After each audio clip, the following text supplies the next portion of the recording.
Hello साथीहरू, welcome हजुरहरूलाई मेरो फर्स्ट डे न्यू ब्लगमा। आज चाहिँ म मेरो पसलको सामान लिनको लागि नाम्चीको डिलरमा गएर यहाँ सामान निकाल्दैछौँ। अहिले चाहिँ मेरो बेबीले चाहिँ चिकन खाने मामु चिकन खाने भन्दै बट्टा खोल्नु खोजेकै छ। जिब्रो निकाली सामानहरू मिलाउँदै राखेको पनि बिगारिदिएर यताउता कुद्दै चिकन खाने मामु भनेर हैरान लाउँदै खोल्नु खोजेकै छ। अघिदेखि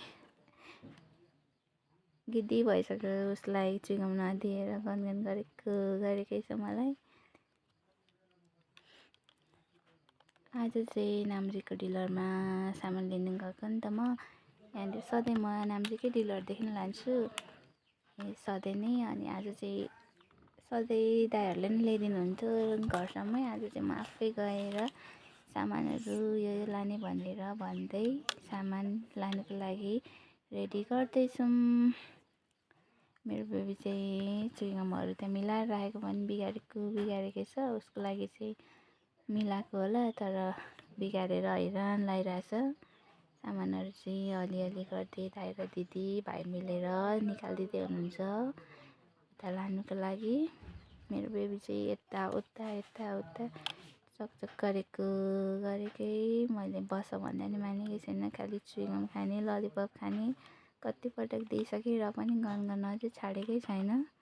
चुइगम बोकेर कुदेकै छ। फाइनल्ली बेबी चाहिँ चुइगम माग्दा थाकेर अहिले चाहिँ लिची जुस खाँदै बसिरहेछ। गर्मी थियो नि त आज, निकै चिसो ठाउँमा पनि आज चाहिँ एकदम गर्मी थियो।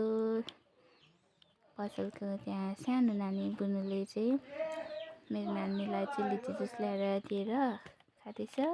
फाइनल्ली हामी चाहिँ गाडीमा सामान लोड गरेर पनि गाउँसम्म आइसक्यौँ।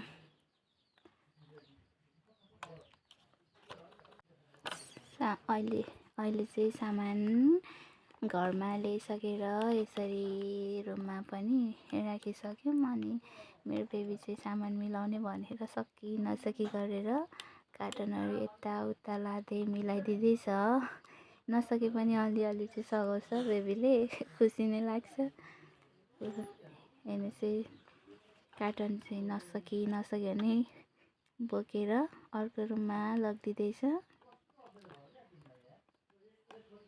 यताको सामान उताको यता गरेर लगिदिँदै कुनै सामान चाहिँ मजाले नै मिलाइदिन्छ। एउटा कार्टन चाहिँ मिलाएर सघाउनु लागिरहेछ बेबीले, मिलाउँदैछ पसिना भएर भए पनि।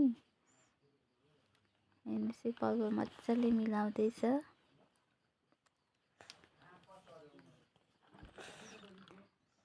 अघिदेखि नै मिलाएर यति बनाइसकेको। म अर्कोतिर मिलाउँदै थिएँ, अर्को रुममा।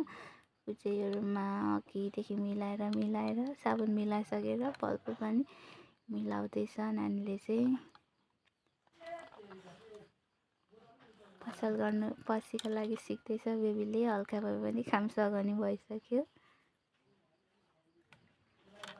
मेरो न्यू ब्लगमा चाहिँ मलाई बोल्नु आएन मजाले, र पनि हजुरहरूले सुनिदिनु होला, हेरिदिनु होला। बेबीले चाहिँ सामान चाहिँ कार्टन मिलाएर पनि कार्टन फाल्नुको लागि बाहिर लगिसकेको छ। यसरी अलिअलि चाहिँ काम गर्ने भइसक्यो मेरो छोरा। फेरि भित्र गएर हेर्दैछ सामानहरू नै। अब के गरौँ आमा, के गरौँ भन्दै सोध्दैछ। बस्छ भनेको बस्नु चाहिँ मानेको छैन। गर्मीमा यताउता कुदेर गरेकै छ। फाइनल्ली मैले चाहिँ सामानहरू अब चाहिँ मिलाइसकेँ। यता यस्तो देखेको छ। एउटा रुममा चाहिँ मेरो सानो किराना पसल हो नि त, समर्पण किराना पसल। सानै भए पनि कोसिस गर्दैछु अलिअलि। बेबी र म मिलेर पसल गर्दैछौँ। बेबी चाहिँ अघि मैले मिलाएर राखेको साबुन चाहिँ निकालेर चलाउँदैछ। अर्को रुममा पनि यसरी मिलाइसक्यौँ बेबी र म मिलेर। फाइनल्ली सामान चाहिँ हामीले सबै नै लगभग मिलाइसक्यौँ। सबै मिलाएर चाहिँ राखेँ होइन। जस कार्टुनहरू चाहिँ एक ठाउँ पारेर कुनै कुनैहरू चाहिँ मिलाएर यसरी राखिसक्यौँ त्यो एउटै रुममा नै। अब चाहिँ काम हाम्रो आजको सक्यो। सबै काम सकेर अब यहाँ फोहोरहरू हुन्छ नि त, फेरि नानीले चाहिँ पोछा झाडु लाउँदैछ। फोहोरहरू सफा गर्नुपर्छ मामु भन्दै जानी नजानी सफा गर्दैछ हाँस्दै हाँस्दै। हस् त मेरो फर्स्ट डे न्यू ब्लगलाई माया गरिदिनु होला। By by.